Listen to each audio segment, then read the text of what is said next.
সম্পর্কের বাজারে পৌঁছে পা দুটো থেমে গেল। সম্পর্ক বিক্রি হচ্ছিল ওখানে খোলা বাজারে।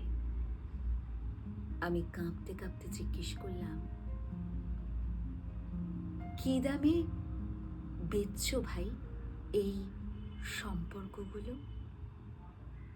দোকানদার জিজ্ঞেস করলো, কোন সম্পর্কটা বানাতে চান আপনি?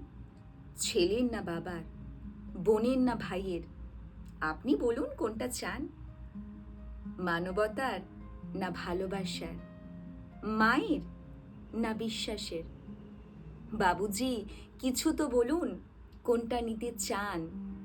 চুপচাপ দাঁড়িয়ে কেন? ঠিক ভেবে বলুন। আমি ভয় ভয় বললাম, বন্ধুর। দোকানদার ভিজে চোখে বলল, দুনিয়াটা এই সম্পর্কেই টিকে আছে। তবে মাফ করবেন বাবুজি, এই সম্পর্কটা বিক্রির জন্য নয়। এর কোনো দাম দিতে পারবেন না। আর যেদিন এটাও বিক্রি হয়ে যাবে, সেদিন দুনিয়াটা উজাড় হয়ে যাবে।